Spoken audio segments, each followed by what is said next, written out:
Hello friends, welcome to knowledge centre. എല്ലാവർക്കും സുഖാണെന്ന് വിശ്വസിക്കുന്നു. പിന്നെ എന്തൊക്കെയാണ് നമ്മുടെ SCERT ക്ലാസ് ഒക്കെ എങ്ങനെയുണ്ട്? നിങ്ങൾക്ക് മനസ്സിലാവുന്നുണ്ടോ? യൂസ്ഫുൾ ആവുന്നുണ്ടോ? നിങ്ങൾ കുറച്ച് ആൾക്കാർ മാത്രമേ കമൻ്റ് ഒക്കെ ഇടുന്നുള്ളൂ കേട്ടോ. നമ്മുടെ ഈ ഒരു ക്ലാസ്സിൻ്റെ ഇൻറ്ററാക്ഷൻ വേസ് ഓൺലി നമ്മുടെ കമൻറ്റ് സെക്ഷൻ മാത്രമല്ലേ. അപ്പോൾ നിങ്ങൾക്ക് ഈ ക്ലാസ് മനസ്സിലാവുന്നുണ്ടോ അല്ലേ എന്താണ് എന്തെങ്കിലും പോരായ്മകളൊക്കെ ഉണ്ടോ എന്നുള്ളത് എനിക്ക് ഒരു കമൻറ്റിലൂടെ മാത്രമേ അറിയാൻ പറ്റൂ കേട്ടോ. അതുകൊണ്ട് ക്ലാസ് കാണുന്ന എല്ലാവരും നിങ്ങളുടെ അഭിപ്രായം ഒന്ന് കമൻറ്റിലൂടെ പറയണേ. അതുപോലെ തന്നെ എനിക്ക് നിങ്ങളോട് പറയാനുള്ള ഒരു പ്രധാനപ്പെട്ട കാര്യം എന്താണെന്നാൽ, നിങ്ങൾ SCERT ചാപ്റ്റേഴ്സ് പഠിക്കുമ്പോൾ, അതായത് എൻ്റെ ക്ലാസ് കണ്ടിട്ട് പഠിക്കുന്നവരായാലും അതുപോലെ തന്നെ അത് സ്വന്തമായിട്ട് ടെക്സ്റ്റ് ബുക്ക് വായിച്ച് പഠിക്കുന്നവരായാലും ഒക്കെ ഈ ഒരു കാര്യം ഫോളോ ചെയ്യണം കേട്ടോ. വേറൊന്നല്ല, ഞാൻ എപ്പോഴും പറയുന്ന കാര്യമാണ്, നമ്മൾ SCERTക്കായിട്ട് ഒരു നോട്ട്ബുക്ക് എന്തായാലും കരുതണം കേട്ടോ. കാരണം ഇത് സ്കൂൾ കുട്ടികളുടെ ടെക്സ്റ്റാണ്. നമ്മളിതൊക്കെ പഠിച്ചും കാണാണ്ടല്ലേ എവിടെ എത്തിയത്. അതുകൊണ്ട് തന്നെ നമ്മളിത് വായിക്കുകയും അതുപോലെ തന്നെ ക്ലാസ്സിൻ്റെ പഠിക്കുകയൊക്കെ ചെയ്യുമ്പോൾ നമുക്ക് അറിയുന്ന കാര്യമായിട്ട് തന്നെ തോന്നും. പിന്നെ എന്താണെന്ന് വെച്ചിട്ടുണ്ടെങ്കിൽ കുറച്ച് പോയിന്റ്സ് ഉണ്ടാവും നമുക്കറിയാത്ത, ഒരു 10-12 പോയിന്റ്സ് നമുക്കറിയാത്ത പോയിന്റ്സ് ഒക്കെ ഉണ്ടാവും. അതെന്തായാലും ഒന്ന് നോട്ട് ചെയ്യട്ടോ. നമുക്കത് പിന്നീട് റിവൈസ് ചെയ്യാൻ ഉപകാരപ്പെടും. പിന്നെ നമ്മൾ അടുത്ത എക്സാമിന് പഠിക്കുമ്പോൾ നമുക്ക് ഈ ഒരു ടെക്സ്റ്റ് ബുക്കിലെ ചാപ്റ്റേഴ്സ് തന്നെ ഒന്ന് വലിച്ചു വാരി നോക്കേണ്ട ആവശ്യമൊന്നുമില്ല. നമ്മൾ എഴുതി വെച്ച നോട്ട് മാത്രം ഒന്ന് റിവൈസ് ചെയ്താൽ മതിയാവും. വെറുതെ നമ്മുടെ ടൈം എന്താണ് പിന്നെയും ചാപ്റ്റേഴ്സ് വായിച്ചും അതുപോലെ പിന്നെയും റിപ്പീറ്റ് ആയിട്ട് ക്ലാസ് കണ്ടൊന്നും കളയേണ്ട ആവശ്യമില്ലല്ലോ. നമുക്ക് ആ ഒരു ടൈം ഉണ്ടെങ്കിൽ മറ്റു കാര്യങ്ങളൊക്കെ നമുക്ക് പഠിക്കാമല്ലോ അല്ലേ. അപ്പോൾ നമുക്ക് നമ്മുടെ ഇന്നത്തെ ക്ലാസ്സിലേക്ക് കടക്കാം. ഇന്ന് നമ്മൾ 8ാം ക്ലാസ്സിലെ സോഷ്യൽ സയൻസിലെ 4ാമത്തെ ചാപ്റ്ററാണ് കേട്ടോ പഠിക്കുന്നത്. അപ്പോൾ ഇതിന് മുന്നുള്ള ക്ലാസ്സുകളൊന്നും കാണാത്തവർ എല്ലാ ക്ലാസ്സും കാണാൻ ശ്രമിക്കണേ. 4ാമത്തെ ചാപ്റ്ററിന്റെ പേരാണ് അടിസ്ഥാന സാമ്പത്തിക പ്രശ്നങ്ങളും സമ്പദ് വ്യവസ്ഥയും. ഇത് എക്കണോമിക്സിൽ വരുന്നൊരു ഭാഗമാണ്. നമുക്ക് പഠിക്കാനുള്ള ഒരുപാട് പോയിന്റ്സ് ഉണ്ട് കേട്ടോ ഈ ഒരു ചാപ്റ്ററിൽ.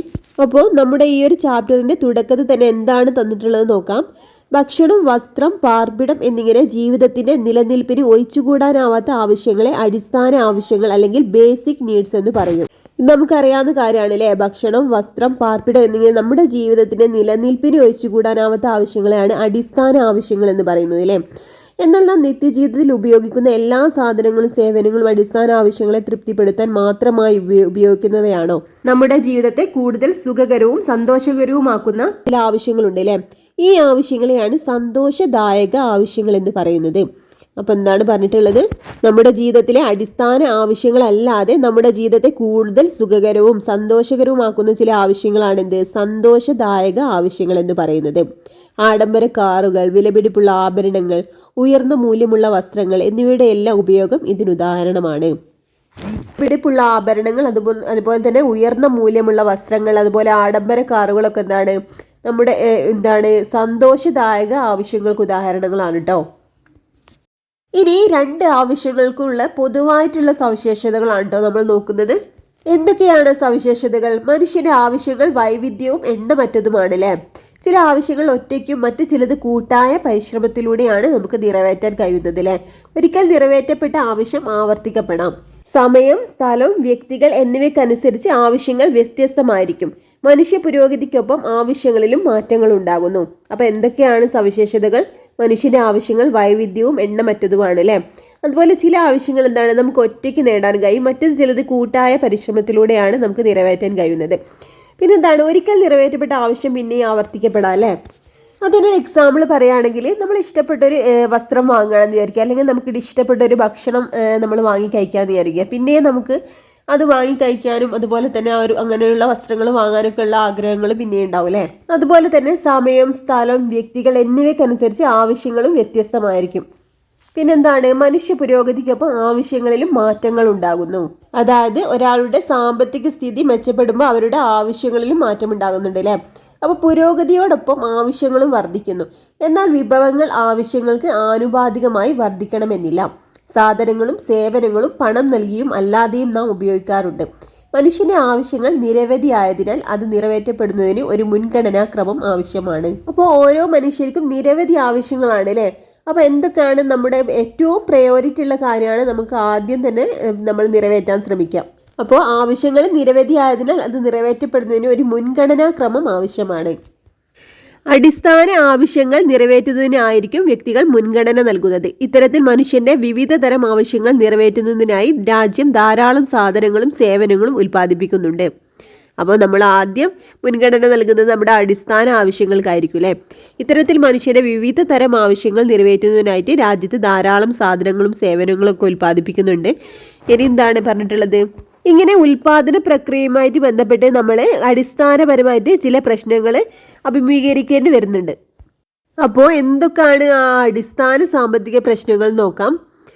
അതായത് ബേസിക് എക്കണോമിക് പ്രോബ്ലംസ് എന്തൊക്കെയാണ്? സാധനങ്ങളുടെയും സേവനങ്ങളുടെയും ഉൽപാദന പ്രക്രിയയുമായി ബന്ധപ്പെട്ട് ഒരു രാജ്യം അഭിമുഖീകരിക്കുന്ന 3 അടിസ്ഥാന സാമ്പത്തിക പ്രശ്നങ്ങളാണ് ഏതൊക്കെ? എന്ത് ഉൽപ്പാദിപ്പിക്കണം, വാട്ട് ടു പ്രൊഡ്യൂസ്, എങ്ങനെ ഉൽപ്പാദിപ്പിക്കണം, ഹൗ ടു പ്രൊഡ്യൂസ്, അതുപോലെ ആർക്കു വേണ്ടി ഉൽപ്പാദിപ്പിക്കണം, ഫോർ ഹൂം ടു പ്രൊഡ്യൂസ്. അപ്പോൾ എന്തൊക്കെയാണ് ആ അടിസ്ഥാന സാമ്പത്തിക പ്രശ്നങ്ങൾ? എന്ത് ഉൽപ്പാദിപ്പിക്കണം, അതുപോലെ എങ്ങനെ ഉൽപ്പാദിപ്പിക്കണം, ആർക്കു വേണ്ടി ഉൽപ്പാദിപ്പിക്കണം. ആദ്യം ഇവിടെ കൊടുത്തിട്ടുള്ളത് എന്ത് ഉൽപ്പാദിപ്പിക്കണം. സ്കൂളിലെ ഉച്ചഭക്ഷണത്തിന് വേണ്ടി ഏതെല്ലാം പച്ചക്കറികൾ ഏതേത് അളവിൽ ഉൽപ്പാദിപ്പിക്കണമെന്ന് നാം മുൻഗണനാ ക്രമം അനുസരിച്ച് തീരുമാനിക്കേണ്ടതുണ്ട്. അതുപോലെ തന്നെ ഓരോ രാജ്യവും ലഭ്യമായ വിഭവങ്ങളെ ഉപയോഗപ്പെടുത്തി എന്ത് ഉൽപ്പാദിപ്പിക്കണമെന്ന മുൻഗണന നിശ്ചയിക്കേണ്ടതുണ്ട്. അപ്പോൾ ഒരു സ്കൂളിലെ ഉച്ചഭക്ഷണത്തിന് വേണ്ടി ഏതെല്ലാം പച്ചക്കറികൾ ഏതേതു അളവിൽ ഉൽപ്പാദിപ്പിക്കണമെന്ന് നാം ആദ്യം മുൻഗണനാ ക്രമം അനുസരിച്ച് തീരുമാനം എടുക്കണം അല്ലേ. അതുപോലെ ഓരോ രാജ്യവും ലഭ്യമായ വിഭവങ്ങളെ ഉപയോഗപ്പെടുത്തി എന്ത് ഉൽപ്പാദിപ്പിക്കണമെന്ന് മുൻഗണന നിശ്ചയിക്കേണ്ടതുണ്ട്. എന്ത് ഉൽപ്പാദിപ്പിക്കണം എന്ന് തീരുമാനിച്ചാൽ അത് എത്രമാത്രം ഉൽപ്പാദിപ്പിക്കണം എന്നതും പ്രസക്തമാണ്. ഒരു രാജ്യത്തെ സംബന്ധിച്ച് നിരവധി സാധനങ്ങളും സേവനങ്ങളും ഉൽപ്പാദിപ്പിക്കേണ്ടതുണ്ട്. ഏതെങ്കിലും ഒരു സാധനമോ സേവനമോ കൂടുതൽ ഉൽപ്പാദിപ്പിക്കണമെന്ന് രാജ്യം തീരുമാനിക്കുകയാണെങ്കിൽ മറ്റു സാധനങ്ങൾ ഉൽപ്പാദിപ്പിക്കാനായി ഉപയോഗിക്കേണ്ട വിഭവങ്ങളെ പരിമിതപ്പെടുത്തേണ്ടി വരും. അപ്പോൾ എന്ത് ഉൽപ്പാദിപ്പിക്കണം എന്ന് തീരുമാനിച്ചാൽ അത് എത്രമാത്രം ഉൽപ്പാദിപ്പിക്കണം എന്നതാണ് ഇമ്പോർട്ടൻ്റ് ആണ് അല്ലേ. ഒരു രാജ്യത്തെ സംബന്ധിച്ച് നിരവധി സാധനങ്ങളും സേവനങ്ങളും നമ്മൾ ഉൽപ്പാദിപ്പിക്കേണ്ടതുണ്ട്. ഏതെങ്കിലും ഒരു സാധനമോ സേവനമോ കൂടുതൽ ഉൽപ്പാദിപ്പിക്കണമെന്ന് രാജ്യം തീരുമാനിക്കുകയാണെങ്കിൽ മറ്റു സാധനങ്ങളും ഉൽപ്പാദിപ്പിക്കാനായി ഉപയോഗിക്കേണ്ട വിഭവങ്ങളെ പരിമിതപ്പെടുത്തേണ്ടി വരും, അതായത് കുറയ്ക്കണം അല്ലേ. ഉദാഹരണം പറയുകയാണെങ്കിൽ ഭക്ഷ്യക്ഷാമം നേരിടുന്ന ഒരു രാജ്യത്തെ ലഭ്യമായ വിഭവങ്ങളിൽ കൂടുതൽ വിഹിതം ഭക്ഷ്യോൽപാദനത്തിനായി വിനിയോഗിക്കേണ്ടി വരും. അപ്പോൾ ഭക്ഷ്യക്ഷാമം നേരിടുന്ന ഒരു രാജ്യത്തെ ലഭ്യമായ വിഭവങ്ങളിൽ കൂടുതൽ വീതം എന്താണ് ഭക്ഷ്യോൽപാദനത്തിനായിട്ട് വിനിയോഗിക്കേണ്ടി വരും അല്ലേ. അതുപോലെ വ്യാവസായിക ഉൽപ്പന്നങ്ങൾ നിർമ്മിക്കാൻ തീരുമാനിച്ചാൽ ഏതെല്ലാം വ്യവസായങ്ങളാണ് തുടങ്ങേണ്ടത്, അതുപോലെ എത്ര യൂണിറ്റുകൾ ആരംഭിക്കണം, ഇതൊക്കെ തീരുമാനിക്കേണ്ടതുണ്ട് അല്ലേ. സമൂഹത്തിന്റെ ആവശ്യങ്ങളും രാജ്യത്ത് ഉൽപ്പാദിപ്പിക്കുന്ന ഉൽപ്പന്നങ്ങളുടെ അളവും തമ്മിൽ ഒരു സന്തുലിതാവസ്ഥ കൈവരിക്കുന്നതിന് വേണ്ടിയാണ് രാജ്യം ഇത്തരം തീരുമാനങ്ങൾ എടുക്കുന്നത്. അപ്പോൾ സമൂഹത്തിന്റെ ആവശ്യങ്ങളും അതുപോലെ രാജ്യത്ത് ഉൽപ്പാദിപ്പിക്കുന്ന ഉൽപ്പന്നങ്ങളുടെ അളവും തമ്മിൽ ഒരു സന്തുലിതാവസ്ഥ കൈവരിക്കുന്നതിന് വേണ്ടിയാണ് രാജ്യം ഇത്തരം ഒരു തീരുമാനങ്ങൾ എടുക്കുന്നത്. അതായത് നമ്മൾ നേരത്തെ പറഞ്ഞില്ലേ, ഒരു രാജ്യത്ത് ഏതെങ്കിലും ഒരു സാധനത്തിൻ്റെയോ അല്ലെങ്കിൽ സേവനത്തിൻ്റെയോ ഉൽപാദനം കൂട്ടാൻ രാജ്യം തീരുമാനിക്കുകയാണെങ്കിൽ മറ്റു സാധനങ്ങൾ ഉൽപ്പാദിപ്പിക്കാനായിട്ട് ഉപയോഗിക്കേണ്ട വിഭവങ്ങളൊക്കെ പരിമിതപ്പെടുത്തും. നമ്മൾ പഠിച്ചില്ലേ. ഇതെന്തിനു വേണ്ടിയാണ്? സമൂഹത്തിൻ്റെ ആവശ്യങ്ങളും അതുപോലെ രാജ്യത്ത് ഉൽപ്പാദിപ്പിക്കുന്ന ഉൽപ്പന്നങ്ങളുടെ അളവും തമ്മിൽ ഒരു സന്തുലിതാവസ്ഥ കൈവരിക്കുന്നതിന് വേണ്ടിയാണ് കേട്ടോ ഈ രാജ്യം ഇത്തരം തീരുമാനങ്ങൾ എടുക്കുന്നത്. ഏതെല്ലാം സാധനങ്ങളും സേവനങ്ങളുമാണ് ഉൽപ്പാദിപ്പിക്കേണ്ടത്, അത് എത്രമാത്രം ഉൽപ്പാദിപ്പിക്കണം എന്നത് തീരുമാനിക്കപ്പെട്ടാൽ അത് ഏത് രീതിയിൽ ഉൽപ്പാദിപ്പിക്കണം എന്നതാണ് രണ്ടാമത്തെ പ്രസക്തമായ പ്രശ്നം. അപ്പോൾ എന്തൊക്കെയാണ് ഉൽപ്പാദിപ്പിക്കേണ്ടത്, അത് എത്രമാത്രം ഉൽപ്പാദിപ്പിക്കണം എന്നൊക്കെ തീരുമാനിച്ചാൽ പിന്നെ ഏത് രീതിയിലാണ് ഉൽപ്പാദിപ്പിക്കേണ്ടതെന്നാണ് രണ്ടാമത്തെ പ്രസക്തമായിട്ടുള്ള പ്രശ്നം. അടുത്ത ഹെഡിങ് ആണ് എങ്ങനെ ഉൽപ്പാദിപ്പിക്കണം, ഹൗ ടു പ്രൊഡ്യൂസ്. ഇനി ഇവിടെ ഒരു ചപ്പാത്തി കമ്പനിയുടെ ചിത്രമാണ് കൊടുത്തിട്ടുള്ളത്. ഇവിടെ 2 ചിത്രം കൊടുത്തിട്ടുണ്ട്. ഒന്നാമത്തെ ചിത്രത്തിൽ നിന്നാണ് കുറച്ച് മനുഷ്യർ അവരുടെ കൈകൊണ്ട് ചപ്പാത്തി ഉണ്ടാക്കുകയാണ് അല്ലേ, കൈകൊണ്ട് കുഴച്ച് പരത്തി ചപ്പാത്തി ഉണ്ടാക്കുകയാണ്. രണ്ടാമത്തെ ചിത്രത്തിൽ എന്താണ് മെഷീൻ യൂസ് ചെയ്ത് ഉണ്ടാക്കുന്ന ചപ്പാത്തിയുടെ ചിത്രമാണ് രണ്ടാമത്തത്. ഈ 2 ചിത്രങ്ങളിൽ നിന്നും ഒരേ ഉൽപ്പന്നം തന്നെ വ്യത്യസ്ത അനുപാതത്തിൽ തൊഴിൽ, മൂലധനം എന്നിവ ഉപയോഗപ്പെടുത്തി ഉൽപ്പാദിപ്പിക്കാൻ കഴിയുമെന്ന് മനസ്സിലായില്ലേ. ഇപ്പൊ തൊഴിൽ എന്ന് പറഞ്ഞാൽ അവിടെ ഒന്നാമത്തെ ചിത്രത്തിൽ അധ്വാന ശേഷിയിലൂടെയാണ് അല്ലേ, രണ്ടാമത്തത് മൂലധനം. ഈ 2 വ്യത്യസ്ത രീതിയിലും നമുക്ക് ഒരേ ഉൽപ്പന്നം ഉൽപ്പാദിപ്പിക്കാൻ കഴിയുമെന്ന് മനസ്സിലായി. ഒന്നാമത്തെ ചിത്രം നിരീക്ഷിച്ചാൽ തൊഴിൽ എന്ന ഉൽപാദന ഘടകം കൂടുതലായി ഉപയോഗിച്ചിരിക്കുന്നതായിട്ട് കാണാൻ കഴിയൂലേ. എന്നാൽ രണ്ടാമത്തെ ചിത്രത്തിൽ എന്താണ് ഉൽപാദനത്തിനായി യന്ത്രങ്ങളാണ് കൂടുതൽ ഉപയോഗപ്പെടുത്തിയിരിക്കുന്നത് എന്ന് മനസ്സിലാക്കാം. അപ്പോൾ കൂടുതൽ തൊഴിൽ ശക്തിയും കുറഞ്ഞ മൂലധനവും ഉപയോഗിച്ച് ഉൽപാദനം നടത്തുന്ന രീതിയാണ് തൊഴിൽ തീവ്ര സാങ്കേതിക രീതി എന്ന് പറയുന്നത്. അപ്പോൾ ഒന്നാമത്തെ ചിത്രത്തിലുള്ളത് തൊഴിൽ തീവ്ര സാങ്കേതിക രീതിയാട്ടോ. അതായത് തൊഴിലാണ് കൂടുതൽ, അവിടെ കൂടുതൽ തൊഴിൽ ശക്തിയും കുറഞ്ഞ മൂലധനമാണ് അവിടെ വരുന്നത്. അപ്പോൾ അതിനെയാണ് തൊഴിൽ തീവ്ര സാങ്കേതിക രീതി എന്ന് പറയുന്നത്. Labour intensive technique, labour intensive technique എന്ന് പറയുന്നത് കേട്ടോ. ഇത് ഇമ്പോർട്ടൻ്റ് ആണ്, നോട്ട് ചെയ്യണേ. എന്നാൽ രണ്ടാമത്തെ ചിത്രത്തിലേതുപോലെ കൂടുതൽ മൂലധനവും കുറച്ച് തൊഴിൽ ശക്തിയും ഉപയോഗിച്ച് ഉൽപാദനം നടത്തുന്ന രീതിയാണെന്ത് മൂലധന തീവ്ര സാങ്കേതിക രീതി. മൂലധനത്തിനാണല്ലേ അവിടെ പ്രാധാന്യം. അപ്പോൾ കൂടുതൽ മൂലധനവും കുറച്ച് തൊഴിൽ ശക്തി ഉപയോഗിച്ച് ഉൽപാദനം നടത്തുന്ന രീതിയാണ് മൂലധന തീവ്ര സാങ്കേതിക രീതി. നമ്മൾ കണ്ടില്ല രണ്ടാമത്തെ ചിത്രത്തിലൊക്കെ മെഷീൻ യൂസ് ചെയ്ത് ഞാൻ ഉണ്ടാക്കുന്നത്, അത് മൂലധന തീവ്ര സാങ്കേതിക രീതിക്ക് ഉദാഹരണമാണ് കേട്ടോ. എങ്ങനെ ഉൽപ്പാദിപ്പിക്കണം എന്നത് സാങ്കേതിക രീതിയുടെ തെരഞ്ഞെടുപ്പുമായി ബന്ധപ്പെട്ട പ്രശ്നമാണ്. ഏത് സാങ്കേതിക രീതിയാണ് സ്വീകരിക്കേണ്ടതെന്ന് ആ പ്രദേശത്ത് ലഭ്യമായ വിഭവങ്ങളെ അടിസ്ഥാനപ്പെടുത്തിയാണ് തീരുമാനിക്കുന്നത്. വിഭവങ്ങളുടെ ലഭ്യതയ്ക്കനുസരിച്ച് ഉൽപാദനത്തിന്റെ രീതിയിൽ വ്യത്യാസമുണ്ടാകാറുണ്ട്. ഇനി നമുക്ക് ഓരോന്നിനെയും പ്രത്യേകതകൾ എന്താണെന്ന് നോക്കാം. തൊഴിൽ തീവ്ര സാങ്കേതിക രീതിയുടെ പ്രത്യേകതകൾ എന്താണ്? കൂടുതൽ തൊഴിലാളികളെ ഉപയോഗപ്പെടുത്തിയുള്ള ഉൽപാദനമാണല്ലേ അവിടെ നടക്കുന്നത്. കുറഞ്ഞ തോതിലുള്ള മൂലധന ഉപയോഗമാണ്. കൂടുതൽ സമയം ആവശ്യമായ ഉൽപാദന രീതിയാണ്. പരിസ്ഥിതി സൗഹാർദ്ദമായ ഉൽപാദന രീതിയാണ്. അതുപോലെ സാങ്കേതിക വിദ്യയുടെ കുറഞ്ഞ ഉപയോഗം. തൊഴിൽ തീവ്ര സാങ്കേതിക രീതിയുടെ പ്രത്യേകത എന്തൊക്കെയാണ്? കൂടുതൽ തൊഴിലാളികളെ ഉപയോഗപ്പെടുത്തുന്നുണ്ട് അല്ലേ തൊഴിൽ തീവ്ര സാങ്കേതിക രീതിക്ക്. അതുപോലെ കുറഞ്ഞ തോതിലുള്ള മൂലധന ഉപയോഗം, മെഷീൻസ് ഒന്നും യൂസ് ചെയ്യാത്തത് കൊണ്ട് തന്നെ മൂലധനം കുറവായിരിക്കും. പിന്നെ എന്താണ്? കൂടുതൽ സമയം വേണ്ടി വരും അല്ലേ. പിന്നെ പരിസ്ഥിതി സൗഹാർദ്ദമായ ഉൽപാദന രീതിയാണിത്. പിന്നെ സാങ്കേതിക വിദ്യയുടെ കുറഞ്ഞ ഉപയോഗം. ഇതൊക്കെ ഒന്ന് ജസ്റ്റ് മനസ്സിലാക്കി വെക്കട്ടോ. അടുത്തത് മൂലധന തീവ്ര സാങ്കേതിക രീതിയുടെ പ്രത്യേകതകൾ എന്തൊക്കെയാണ്? തൊഴിലാളികളുടെ ആവശ്യകതയിലെ കുറവ് അല്ലേ. തൊഴിലാളികൾ കൂടുതലൊന്നും ആവശ്യമില്ല, മെഷീൻസ് ആണ് അവിടെ വേണ്ടത്. പിന്നെ കൂടുതൽ മൂലധന നിക്ഷേപം ഉപയോഗപ്പെടുത്തുന്നുണ്ട്. അതുപോലെ ഉൽപാദനക്ഷമത ഉറപ്പുവരുത്തുന്നു. സാങ്കേതിക വിദ്യയെ കൂടുതലായി ആശ്രയിക്കുന്നുണ്ട്. അതുപോലെ ഉൽപാദനത്തിന് കുറഞ്ഞ സമയമാണ് ആവശ്യമുള്ളത്. അപ്പം ഇത്രയാണ് മൂലധന തീവ്ര സാങ്കേതിക രീതിയുടെ പ്രത്യേകതകൾ കേട്ടോ.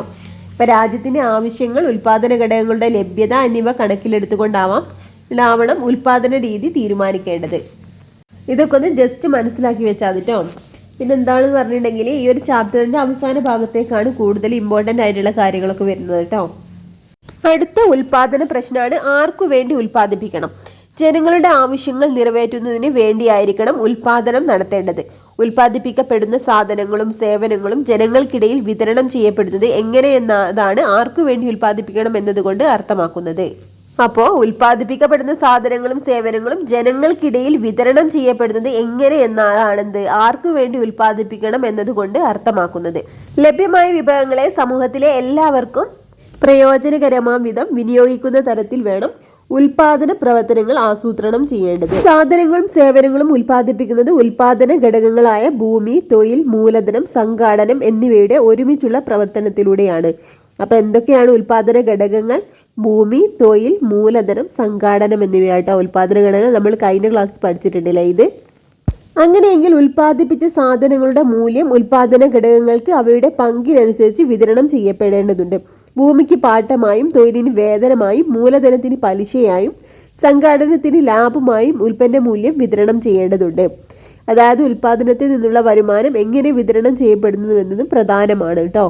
അപ്പോൾ ഉൽപ്പാദിപ്പിച്ച സാധനങ്ങളുടെ മൂല്യം ഉൽപാദന ഘടകങ്ങൾക്ക് അവയുടെ പങ്കിനനുസരിച്ച് വിതരണം ചെയ്യപ്പെടേണ്ടതുണ്ട് എന്നാണ് പറഞ്ഞിട്ടുള്ളത്. ഭൂമിക്ക് പാട്ടമായും, അതുപോലെ എന്താണ് തൊഴിലിന് വേതനമായും, മൂലധനത്തിന് പലിശയായും, അതുപോലെ സംഘാടനത്തിന് ലാഭമായും ഉൽപ്പന്ന മൂല്യം വിതരണം ചെയ്യണം. അപ്പോൾ ഭൂമിക്ക് പാട്ടമാണ് കൊടുക്കേണ്ടത്, അതുപോലെ തൊഴിലിന് വേതനമാണ്, മൂലധനത്തിന് പലിശയാണ് കേട്ടോ. ഇമ്പോർട്ടൻ്റ് ആണ്, നോട്ട് ചെയ്യണേ. അതുപോലെ സംഘാടനത്തിന് ലാഭമാണ് ഉൽപ്പന്ന മൂല്യം. ഇനി ഈ ലോകത്താകമാനം നിലനിൽക്കുന്ന ഈ അടിസ്ഥാന സാമ്പത്തിക പ്രശ്നങ്ങളൊക്കെ പരിഹരിക്കപ്പെടുന്നത് വ്യത്യസ്ത സമ്പദ് വ്യവസ്ഥകളിലൂടെയാണ് കേട്ടോ. എന്താണ് സമ്പദ് വ്യവസ്ഥ നോക്കാം. ഒരു രാജ്യം വിവിധ സാധന സേവനങ്ങളുടെ ഉൽപാദനം, വിതരണം, ഉപഭോഗം എന്നിവ ക്രമീകരിക്കുന്ന രീതിയാണ് സമ്പദ് വ്യവസ്ഥ എന്ന് പറഞ്ഞാൽ. അപ്പോൾ എന്താണ് സമ്പദ് വ്യവസ്ഥ എന്നതുകൊണ്ട് അർത്ഥാക്കുന്നത്? ഒരു രാജ്യം വിവിധ സാധന സേവനങ്ങളുടെ ഉൽപാദനം, വിതരണം, ഉപഭോഗം എന്നിവ ക്രമീകരിക്കുന്ന ഒരു രീതിയാണ് സമ്പദ് വ്യവസ്ഥ കേട്ടോ. ലഭ്യമായ വിഭവങ്ങളുടെ ഉപയോഗത്തിലൂടെ മനുഷ്യരുടെ ആവശ്യങ്ങൾ തൃപ്തിപ്പെടുത്തുക എന്നതാണെന്ത് ഓരോ സമ്പദ് വ്യവസ്ഥയുടെയും ധർമ്മം. അപ്പോൾ സമ്പദ് വ്യവസ്ഥയുടെ സവിശേഷതകൾ എന്താണെന്ന് നോക്കാം. സമ്പദ് വ്യവസ്ഥ മനുഷ്യനിർമ്മിതമാണ് അല്ലേ. അപ്പോൾ സമ്പദ് വ്യവസ്ഥ മാറ്റങ്ങൾക്ക് വിധേയമാണ്. സമ്പദ് വ്യവസ്ഥയിൽ നടക്കുന്ന സാമ്പത്തിക പ്രവർത്തനങ്ങൾ മാറിക്കൊണ്ടിരിക്കുന്നു. അതുപോലെ ഉൽപാദനം, വിതരണം, ഉപഭോഗം എന്നിവ സമ്പദ് വ്യവസ്ഥയിലെ പ്രധാന പ്രവർത്തനങ്ങളാണ്. അപ്പോൾ എന്താണ് സമ്പദ് വ്യവസ്ഥയുടെ സവിശേഷതകൾ ഏതൊക്കെയാണ്? സമ്പദ് വ്യവസ്ഥ മനുഷ്യനിർമ്മിതമാണ് അല്ലേ. അതുപോലെ ഓരോ സാഹചര്യങ്ങളിലെയും ആവശ്യങ്ങൾക്കനുസരിച്ച് സമ്പദ് വ്യവസ്ഥ മാറ്റങ്ങൾക്ക് വിധേയമാണ്. അതുപോലെ സമ്പദ് വ്യവസ്ഥയിൽ നടക്കുന്ന സാമ്പത്തിക പ്രവർത്തനങ്ങൾ മാറിക്കൊണ്ടിരിക്കുന്നുണ്ട്. പിന്നെ ഉൽപാദനം, വിതരണം, ഉപഭോഗം എന്നിവ സമ്പദ് വ്യവസ്ഥയിലെ പ്രധാന പ്രവർത്തനങ്ങളാണ്. ഇനി വിവിധ തരം സമ്പദ് വ്യവസ്ഥകൾ ഏതൊക്കെയാണെന്ന് നോക്കാം. ഇവയെ 3 ആയിട്ട് തിരിച്ചിട്ടുണ്ട് അല്ലേ. ഉൽപാദന ഘടകങ്ങളുടെ ഉടമസ്ഥാവകാശത്തിന്റെ അടിസ്ഥാനത്തിൽ സമ്പദ് വ്യവസ്ഥയെ 3 ആയിട്ട് തിരിക്കാന്ന് പറഞ്ഞിട്ടുണ്ട്. ഏതൊക്കെയാണെന്ന് നോക്കാം. ഒന്നാമത്തത് മുതലാളിത്ത സമ്പദ് വ്യവസ്ഥ, രണ്ടാമത്തത് സോഷ്യലിസ്റ്റ് സമ്പദ് വ്യവസ്ഥ, അതുപോലെ മിശ്ര സമ്പദ് വ്യവസ്ഥ. മുതലാളിത്ത സമ്പദ് വ്യവസ്ഥ, സോഷ്യലിസ്റ്റ് സമ്പദ് വ്യവസ്ഥ, അതുപോലെ മിശ്ര സമ്പദ് വ്യവസ്ഥ. ഇനി ഒന്നാമത്തത് മുതലാളിത്ത സമ്പദ് വ്യവസ്ഥ എന്താന്ന് നോക്കാം. ഉൽപാദക ഘടകങ്ങളുടെ ഉടമസ്ഥാവകാശം സ്വകാര്യ വ്യക്തികളിൽ കേന്ദ്രീകരിച്ചിരിക്കുന്ന സമ്പദ് വ്യവസ്ഥയാണിത് മുതലാളിത്ത സമ്പദ് വ്യവസ്ഥ, അല്ലെങ്കിൽ എന്താണ് ക്യാപിറ്റലിസ്റ്റ് എക്കണോമി എന്ന് പറയുന്നത് കേട്ടോ. അപ്പോൾ ഉൽപാദക ഘടകങ്ങളുടെ ഉടമസ്ഥാവകാശം സ്വകാര്യ വ്യക്തികളിൽ കേന്ദ്രീകരിച്ചിരിക്കുന്ന സമ്പദ് വ്യവസ്ഥയാണിത് മുതലാളിത്ത സമ്പദ് വ്യവസ്ഥ. ഇതിന്റെ പ്രത്യേകതകൾ എന്തൊക്കെയാന്ന് നോക്കാം. എല്ലാ വ്യക്തികൾക്കും സ്വത്ത് കൈവശം വെക്കാനുള്ള അവകാശമുണ്ട്. പിന്നെന്താണ് പരമാവധി ലാഭം എന്നതാണ് മുതലാളിത്ത സമ്പദ് വ്യവസ്ഥയുടെ ലക്ഷ്യം. ഇനി ഗവൺമെന്റ് ഇടപെടൽ പരിമിതമാണ്. സ്വകാര്യ വ്യക്തികൾക്ക് ഏത് വിഭവങ്ങൾ സംഭരിക്കാനും അവ ഉപയോഗിച്ച് ഇഷ്ടമുള്ള സാധനങ്ങളും സേവനങ്ങളും ഉൽപ്പാദിപ്പിക്കാനും സാധിക്കും. പിന്നെന്താണ് ഉപഭോക്താവിന് വിപണിയിൽ പൂർണ്ണ സ്വാതന്ത്ര്യമുണ്ട്. അതായത് ഉപഭോക്താവിന്റെ പരമാധികാരമാണ് അവിടെ. പിന്നെന്താണ് വ്യവസായ സ്ഥാപനങ്ങൾ തമ്മിലുള്ള മത്സരം നിലനിൽക്കുന്നുണ്ട്. ഇത്രയാണ് മുതലാളിത്ത സമ്പദ് വ്യവസ്ഥയുടെ പ്രത്യേകതകൾ. ഇതൊക്കെ ഒന്ന് നോട്ട് ചെയ്യണേ, ഇമ്പോർട്ടൻ്റ് ആണ്. മുതലാളിത്ത സമ്പദ് വ്യവസ്ഥ നിലനിൽക്കുന്ന പല രാജ്യങ്ങളിലും സാമ്പത്തിക വികസനത്തിൽ ഗവൺമെന്റിന്റെ സജീവ പങ്കാളിത്തം ഇന്ന് കാണാൻ കഴിയും. ഇനി എന്താണ് സോഷ്യലിസ്റ്റ് സമ്പദ് വ്യവസ്ഥ എന്താന്ന് നോക്കാം. എന്താണ് സോഷ്യലിസ്റ്റ് എക്കണോമി? എല്ലാ ഉൽപാദക ഘടകങ്ങളുടെയും ഉടമസ്ഥ അവകാശവും നിയന്ത്രണവും ഗവൺമെന്റിൽ നിക്ഷിപ്തമായിരിക്കുന്നതാണിത് സോഷ്യലിസ്റ്റ് സമ്പദ് വ്യവസ്ഥ എന്ന് പറഞ്ഞാൽ കേട്ടോ. ഒരു കേന്ദ്രീകൃത ആസൂത്രണ സമിതി ആയിരിക്കും സാമ്പത്തിക പ്രവർത്തനങ്ങൾ തീരുമാനമെടുക്കുന്നത്. ഇപ്പൊ എന്താണ് സോഷ്യലിസ്റ്റ് സമ്പദ് വ്യവസ്ഥ എന്ന് പറഞ്ഞാൽ എല്ലാ ഉൽപാദന ഘടകങ്ങളുടെയും ഉടമസ്ഥാവകാശവും നിയന്ത്രണവും ഗവൺമെന്റിൽ നിക്ഷിപ്തമായിരിക്കുന്നതാണിത് സോഷ്യലിസ്റ്റ് സമ്പദ് വ്യവസ്ഥ എന്ന് പറഞ്ഞാൽ. ഒരു കേന്ദ്രീകൃത ആസൂത്രണ സമിതി ആയിരിക്കും സാമ്പത്തിക പ്രവർത്തനങ്ങളിൽ തീരുമാനമെടുക്കുന്നത്. ഈ വേർഡൊക്കെ ഒന്ന് നോട്ട് ചെയ്യണം കേട്ടോ. ഇതൊക്കെ പ്രസ്താവനയായിട്ട് ചോദിക്കും ചിലപ്പോൾ. ഇനി എന്താണ് ഇതിന്റെ പ്രത്യേകതകൾ നോക്കാം. സോഷ്യലിസ്റ്റ് സമ്പദ് വ്യവസ്ഥയുടെ പ്രത്യേകതകൾ എന്തൊക്കെയാണ്? ഉൽപാദന ഘടകങ്ങളുടെ ഉടമസ്ഥാവകാശം ഗവൺമെന്റിൽ നിക്ഷിപ്തം, സാമൂഹിക ക്ഷേമമാണ് പ്രധാന ലക്ഷ്യം, പിന്നെ വിപണിയുടെ മേൽ ഗവൺമെന്റിന്റെ നിയന്ത്രണം ഉണ്ടാവും, അതുപോലെ വിഭവങ്ങളുടെ ലഭ്യതയും ദേശീയ ലക്ഷ്യങ്ങളും മുൻനിർത്തി കേന്ദ്ര ആസൂത്രണ സമിതി വിഭവങ്ങളെ വിനിയോഗിക്കുന്നു. പിന്നെ ഇതിന്റെ പ്രധാനപ്പെട്ട ലക്ഷ്യം എന്താണ്? വരുമാനത്തിലും സമ്പത്തിലുമുള്ള അസമത്വം കുറയ്ക്കുക എന്നുള്ള കേട്ടോ. അപ്പോൾ എന്തൊക്കെ പ്രത്യേകതകളാണ് സോഷ്യലിസ്റ്റ് സമ്പദ് വ്യവസ്ഥക്കുള്ളത്? ഉൽപാദക ഘടകങ്ങളുടെ ഉടമസ്ഥാവകാശം ഗവൺമെന്റിനാണ്, സാമൂഹിക ക്ഷേമമാണ് പ്രധാന ലക്ഷ്യം, അതുപോലെ വിപണിയുടെ മേൽ ഗവൺമെന്റിന്റെ നിയന്ത്രണം ഉണ്ടാവും, വിഭവങ്ങളുടെ ലഭ്യതയും ദേശീയ ലക്ഷ്യങ്ങളും മുൻനിർത്തി കേന്ദ്ര ആസൂത്രണ സമിതി വിഭവങ്ങളെ വിനിയോഗിക്കുന്നുണ്ട്, അതുപോലെ വരുമാനത്തിലും സമ്പത്തിലുമുള്ള അസമത്വം കുറയ്ക്കുന്നു. പക്ഷേ ഈ ഒരു കാലഘട്ടത്തിൽ സ്വകാര്യ സംരംഭങ്ങളുടെ പങ്കാളിത്തവും ഇന്ന് സോഷ്യലിസ്റ്റ് സമ്പദ് വ്യവസ്ഥയിൽ കണ്ടുവരുന്നുണ്ട് കേട്ടോ. ഇനി എന്താണ് മിശ്ര സമ്പദ് വ്യവസ്ഥ നോക്കാം. മിക്സ്ഡ് എക്കണോമി എന്താന്ന് നോക്കാം. മുതലാളിത്ത സമ്പദ് വ്യവസ്ഥയുടെയും സോഷ്യലിസ്റ്റ് സമ്പദ് വ്യവസ്ഥയുടെയും ചില പ്രത്യേകതകൾ ഒരുമിച്ച് കാണാൻ കഴിയുന്നതാണ് മിശ്ര സമ്പദ് വ്യവസ്ഥ എന്ന് പറഞ്ഞാൽ. അപ്പോൾ ഈ ഒരു രണ്ടിൻ്റെയും പ്രത്യേകതകൾ ഒരുമിച്ച് കാണാൻ കഴിയും. എന്തൊക്കെയാണ് ഇതിന്റെ പ്രത്യേകതകൾ? സ്വകാര്യ മേഖലയുടെയും പൊതുമേഖലയുടെയും സഹവർത്തിത്വം ഉണ്ടാവും, ലാഭേച്ഛയും സാമൂഹ്യക്ഷേമവും പ്രധാന ലക്ഷ്യങ്ങളാണ്, പിന്നെ സാമ്പത്തിക പ്രവർത്തനങ്ങളിലെ വ്യക്തി സ്വാതന്ത്ര്യം, ഗവൺമെന്റ് പദ്ധതികൾ തയ്യാറാക്കുന്നതിനുള്ള സാമ്പത്തിക ആസൂത്രണം, പിന്നെ ചില മേഖലകളിൽ സാധനങ്ങളുടെ വിലയിൽ ഗവൺമെന്റിന്റെ നിയന്ത്രണം ഉണ്ടാവും കേട്ടോ. പിന്നെ ആവശ്യ സാധനങ്ങൾക്കും സേവനങ്ങൾക്കും ഗവൺമെന്റ് പ്രാധാന്യം നൽകുന്നു. ഇത് മൂന്നും മാറിപ്പോകാമെന്ന് നോട്ട് ചെയ്യണം കേട്ടോ, ഈ മൂന്നിന്റെയും പ്രത്യേകതകൾ. ഇനി മിശ്ര സമ്പദ് വ്യവസ്ഥയിൽ അടിസ്ഥാന സാമ്പത്തിക പ്രശ്നങ്ങൾ പരിഹരിക്കുന്നത് വിപണികളിലൂടെയും കേന്ദ്രീകൃത ആസൂത്രണ സംവിധാനത്തിലൂടെയുമാണ്. സ്വാതന്ത്ര്യാനന്തരം ഇന്ത്യ മിശ്ര സമ്പദ് വ്യവസ്ഥയാണ് സ്വീകരിച്ചിട്ടുള്ളത്. അപ്പോൾ ഇന്ത്യയിൽ നിലനിൽക്കുന്നത് എന്താണ്? മിശ്ര സമ്പദ് വ്യവസ്ഥയാണ് കേട്ടോ. ഇനി ആഗോള സമ്പദ് വ്യവസ്ഥ ഇന്ന് വിജ്ഞാനാധിഷ്ഠിത സമ്പദ് വ്യവസ്ഥയിലേക്ക് മാറിക്കൊണ്ടിരിക്കുന്നു. എന്താണ് പറഞ്ഞിട്ടുള്ളത്? ആഗോള സമ്പദ് വ്യവസ്ഥ ഇന്ന് വിജ്ഞാനാധിഷ്ഠിത സമ്പദ് വ്യവസ്ഥയിലേക്ക് മാറിക്കൊണ്ടിരിക്കുന്നു. എന്താണ് വിജ്ഞാന സമ്പദ് വ്യവസ്ഥ അല്ലെങ്കിൽ നോളജ് എക്കണോമി എന്ന് പറഞ്ഞാൽ? അറിവും വൈദഗ്ധ്യവും വളർച്ചയുടെയും നവീകരണത്തിന്റെയും ചാലകങ്ങളാകുന്ന ഒരു സാമ്പത്തിക വ്യവസ്ഥയാണ് വിജ്ഞാന സമ്പദ് വ്യവസ്ഥ സൂചിപ്പിക്കുന്നത്. ഈ സമ്പദ് വ്യവസ്ഥയിൽ അറിവ് ഒരു പ്രധാന വിഭവമായി കണക്കാക്കപ്പെടുന്നു. അതിന്റെ സൃഷ്ടിയും വ്യാപനവും പ്രയോഗവും സാമ്പത്തിക വികസനത്തിന് നിർണായകമാണ്. അപ്പോൾ വിജ്ഞാന സമ്പദ് വ്യവസ്ഥ എന്താണെന്നാണ് പറയുന്നത്? അറിവും വൈദഗ്ധ്യവും വളർച്ചയുടെയും നവീകരണത്തിന്റെയും ചാലകങ്ങളാകുന്ന ഒരു സാമ്പത്തിക വ്യവസ്ഥയാണ് വിജ്ഞാന സമ്പദ് വ്യവസ്ഥ എന്ന് പറയുന്നത് കേട്ടോ. ഈ ഒരു സമ്പദ് വ്യവസ്ഥയിൽ അറിവാണ് ഒരു പ്രധാന വിഭവമായിട്ട് കണക്കാക്കപ്പെടുന്നത്. അതിൻ്റെ സൃഷ്ടിയും വ്യാപനവും പ്രയോഗവും ഒക്കെ സാമ്പത്തിക വികസനത്തിന് നിർണായകമാണ്. അപ്പോൾ അറിവിൻ്റെ സൃഷ്ടിയും വ്യാപനവും പ്രയോഗവും ഒക്കെ സാമ്പത്തിക വികസനത്തിന് നിർണായകമാണ്. ഇനി മനുഷ്യന്റെ ആവശ്യങ്ങൾ, അടിസ്ഥാന സാമ്പത്തിക പ്രശ്നങ്ങൾ, സമ്പദ് വ്യവസ്ഥകൾ എന്നിവയെക്കുറിച്ച് ചർച്ചയ്ക്ക് വിധേയമാക്കുന്ന ഒരു പഠനശാഖയാണെന്ത്? സാമ്പത്തിക ശാസ്ത്രം എന്ന് പറഞ്ഞാൽ.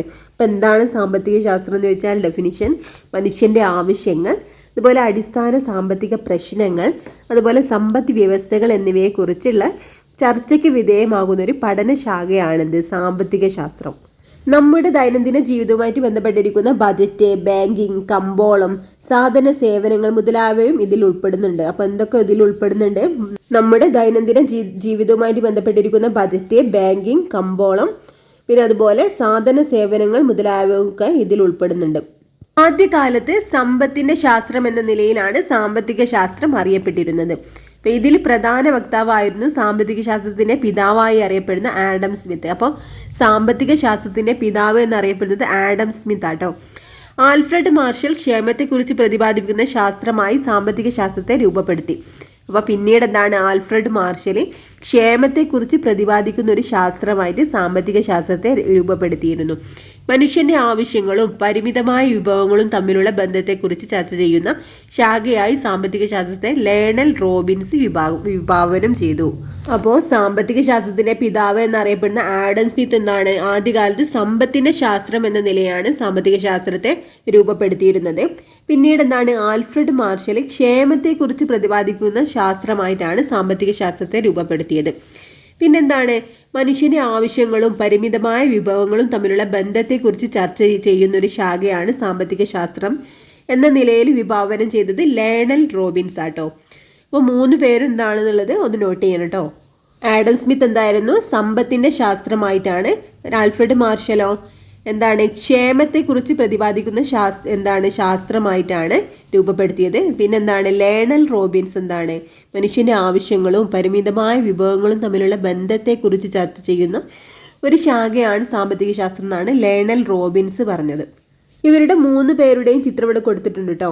സാമ്പത്തിക ശാസ്ത്രത്തിന്റെ വികാസത്തിന് പ്രചോദനമായ ചില ആശയങ്ങൾ നമുക്ക് പരിചയപ്പെടാമെന്ന് പറഞ്ഞിട്ടുണ്ട്. എന്താണെന്ന് നോക്കാം. ബ്രിട്ടീഷ് സാമ്പത്തിക ശാസ്ത്രജ്ഞനായ ഡേവിഡ് റിക്കാർഡോ 2 രാജ്യങ്ങൾ തമ്മിലുള്ള വ്യാപാരം വഴി ഇരു രാജ്യങ്ങളിലെയും ക്ഷേമം വർദ്ധിപ്പിക്കാമെന്ന സിദ്ധാന്തം കൊണ്ടുവന്നു. അപ്പോൾ എന്താണ് റിക്കാർഡോ കൊണ്ടുവന്നത്? ഡേവിഡ് റിക്കാർഡോ എന്താണ് പറഞ്ഞിട്ടുള്ളത്? 2 രാജ്യങ്ങൾ തമ്മിലുള്ള വ്യാപാരം വഴി ഇരു രാജ്യങ്ങളിലെയും ക്ഷേമം വർദ്ധിപ്പിക്കാമെന്ന സിദ്ധാന്തം കൊണ്ടുവന്നത് ആരാണ്? ഡേവിഡ് റിക്കാർഡോ ആണ് കേട്ടോ. ഭൂമിയുടെ പാട്ടത്തെ സംബന്ധിച്ച് ഇദ്ദേഹത്തിന്റെ പാട്ട സിദ്ധാന്തം തിയറി ഓഫ് റെന്റ് വളരെ പ്രസിദ്ധമാണ്. അപ്പോൾ പാട്ട സിദ്ധാന്തത്തിന്റെ ഉപജ്ഞാതാവ് ആരാണ്? ഡേവിഡ് റിക്കാർഡോ ആണ് കേട്ടോ. ഇമ്പോർട്ടൻ്റ് ആണ്, നോട്ട് ചെയ്യണേ. അപ്പോൾ പാട്ട സിദ്ധാന്തം അല്ലെങ്കിൽ തിയറി ഓഫ് റെന്റ് കൊണ്ടുവന്നത് ഡേവിഡ് റിക്കാർഡോ ആണ്. അതുപോലെ തന്നെ എന്താണ്? 2 രാജ്യങ്ങൾ തമ്മിലുള്ള വ്യാപാരം വഴി ഇരു രാജ്യങ്ങളുടെയും ക്ഷേമം വർദ്ധിപ്പിക്കാനെന്ന സിദ്ധാന്തം കൊണ്ടുവന്നത് ഇദ്ദേഹമാണ് കേട്ടോ.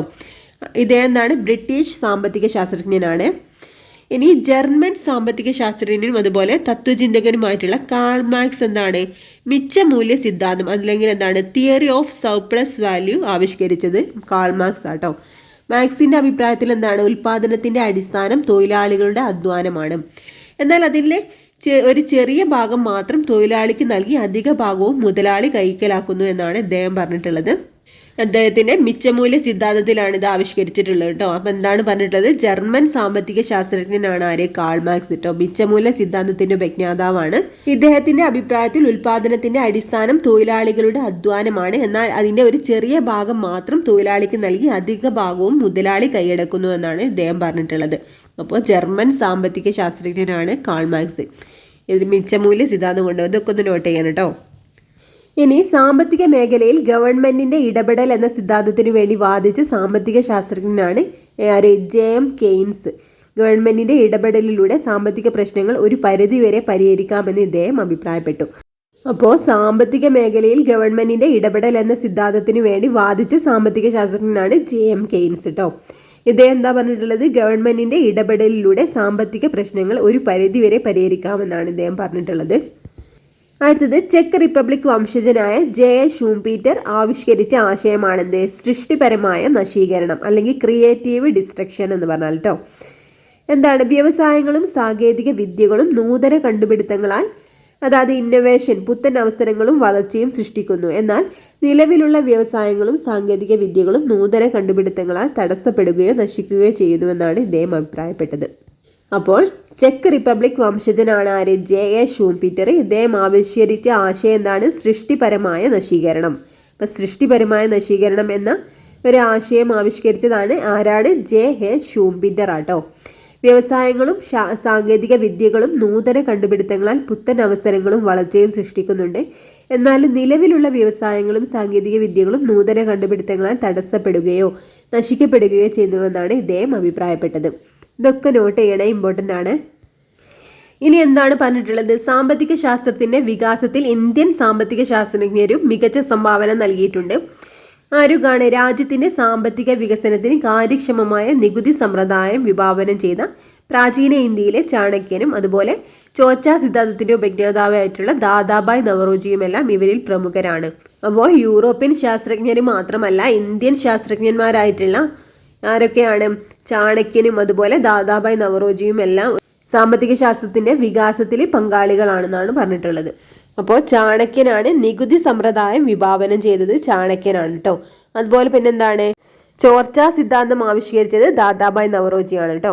അതുപോലെ ഇന്ത്യയുടെ രാഷ്ട്രപിതാവായ മഹാത്മാഗാന്ധിയുടെ സാമ്പത്തിക ദർശനങ്ങൾ അദ്ദേഹത്തിന്റെ ഗ്രന്ഥങ്ങളായ ഹിന്ദു സ്വരാജ് അതുപോലെ ഇന്ത്യ ഓഫ് മൈ ഡ്രീംസ് എന്നിവയിലൊക്കെ പ്രതിപാദിച്ചിട്ടുണ്ട്. അപ്പോൾ മഹാത്മാഗാന്ധിയുടെ സാമ്പത്തിക ദർശനങ്ങൾ പ്രതിപാദിച്ച ഗ്രന്ഥങ്ങൾ ഏതൊക്കെയാണ്? ഹിന്ദു സ്വരാജും അതുപോലെ ഇന്ത്യ ഓഫ് മൈ ഡ്രീംസും ആട്ടോ. നോട്ട് ചെയ്യണേ, ഇമ്പോർട്ടൻ്റ് ആണ്. ഇനി നമുക്ക് എന്തൊക്കെയായിരുന്നു ഗാന്ധിജിയുടെ സാമ്പത്തിക ചിന്തകൾ നോക്കാം. സ്വയം പര്യാപ്തത, വികേന്ദ്രീകരണം എന്നിവയിൽ അധിഷ്ഠിതമായ സമ്പദ് വ്യവസ്ഥയാണ് ഗാന്ധിജി വിഭാവനം ചെയ്തത്. അപ്പോൾ സ്വയം പര്യാപ്തത, വികേന്ദ്രീകരണം എന്നിവയിൽ അധിഷ്ഠിതമായിട്ടുള്ള ഒരു സമ്പദ് വ്യവസ്ഥയാണ് ഗാന്ധിജി വിഭാവനം ചെയ്തിരുന്നത്. ഇനി പ്രാദേശികമായി തൊഴിലവസരങ്ങൾ വർദ്ധിപ്പിക്കാൻ ഗ്രാമീണ വ്യവസായങ്ങളെ പരിപോഷിപ്പിക്കേണ്ടതുണ്ടെന്ന് പറഞ്ഞിട്ടുണ്ട്. അതുപോലെ പ്രാദേശികമായി ഉൽപ്പാദിപ്പിക്കുന്ന സാധനങ്ങളുടെ വിപണനത്തിനായിട്ട് പ്രാദേശിക വിപണികളെ വിപുലപ്പെടുത്തുക. പിന്നെ സാമൂഹിക നീതി ഉറപ്പാക്കാനായി സാമ്പത്തിക അസമത്വം ലഘൂകരിക്കണം. അപ്പോൾ എന്തൊക്കെയായിരുന്നു ഗാന്ധിജിയുടെ സാമ്പത്തിക ചിന്തകൾ എന്നൊന്നുകൂടി നോക്കാം. സ്വയം പര്യാപ്തത അതുപോലെ വികേന്ദ്രീകരണം എന്നിവയിൽ അധിഷ്ഠിതമായിട്ടുള്ള ഒരു സമ്പദ് വ്യവസ്ഥയാണ് ഗാന്ധിജി വിഭാവനം ചെയ്തത്. പിന്നെന്താണ്? പ്രാദേശികമായി തൊഴിലവസരങ്ങൾ വർദ്ധിപ്പിക്കാൻ ഗ്രാമീണ വ്യവസായങ്ങളെ പരിപോഷിപ്പിക്കേണ്ടതുണ്ട്. പിന്നെ പ്രാദേശികമായി ഉൽപ്പാദിപ്പിക്കുന്ന സാധനങ്ങളുടെ വിപണനത്തിനായിട്ട് പ്രാദേശിക വിപണികൾ വിപുലപ്പെടുത്തുക. സാമൂഹിക നീതി ഉറപ്പാക്കാനായി സാമ്പത്തിക അസമത്വം ലഘൂകരിക്കണം. ഇനി കുറച്ച് വ്യക്തികളെ പരിചയപ്പെടാം. സാമ്പത്തിക ശാസ്ത്രത്തിൽ നോബൽ സമ്മാനം ലഭിച്ച ആദ്യ ഇന്ത്യൻ സാമ്പത്തിക ശാസ്ത്രജ്ഞനാണ് അമർത്യ കുമാർ സെൻ അല്ലേ.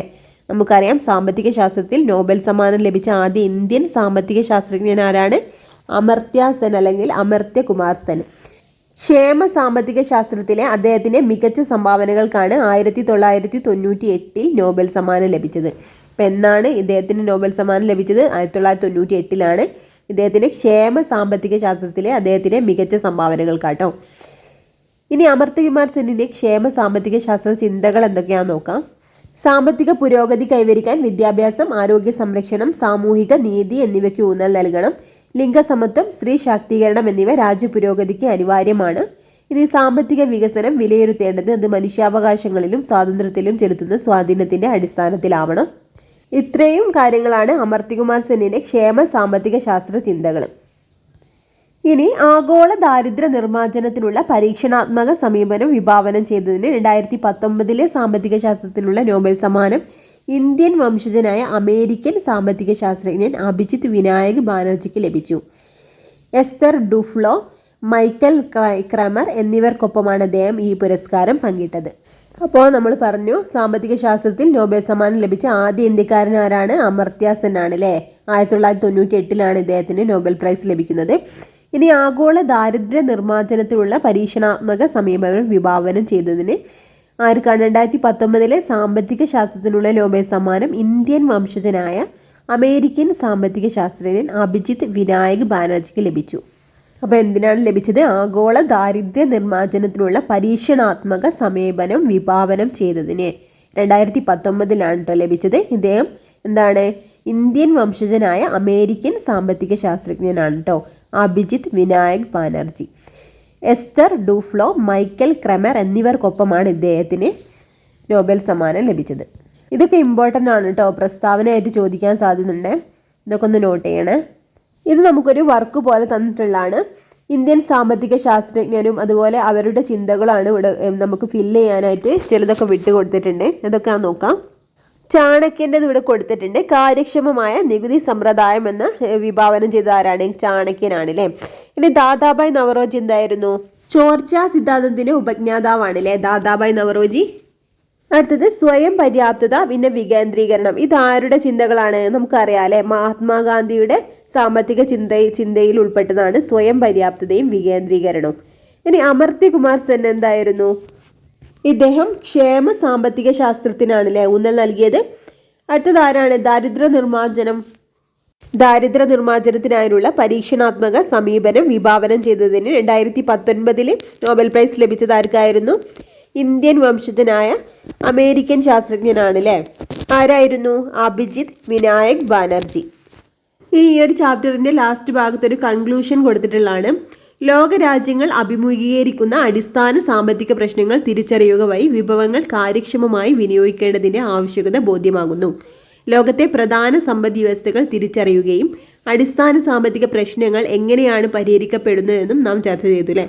നിലവിലുള്ള വിഭവങ്ങളെ വിവേകപൂർവമായും അതുപോലെ കാര്യക്ഷമമായും വിനിയോഗിച്ച് ഭാവി തലമുറയുടെ ക്ഷേമം കൂടി ഉറപ്പുവരുത്തുക എന്നതാണ് നമ്മുടെ കടമ. അപ്പോൾ ഇത്രയാണ് നമുക്ക് ഈ ഒരു ചാപ്റ്ററിൽ പഠിക്കാനുള്ളത്. കുറച്ച് വലിയൊരു ചാപ്റ്റർ തന്നെയാണ്, എന്നാലും 2 പാട്ടാക്കി ഇടാനുള്ള അത്രയൊന്നുമില്ല. അപ്പോൾ ക്ലാസ് കണ്ടു കഴിഞ്ഞവരൊന്ന് ലൈക്ക് ചെയ്തേക്കട്ടോ. അതുപോലെ സബ്സ്ക്രൈബ് ചെയ്യാതെ കാണുന്നവരാണെങ്കിൽ ഒന്ന് സബ്സ്ക്രൈബ് ചെയ്ത് സപ്പോർട്ട് ചെയ്യണം കേട്ടോ. Okay friends, thank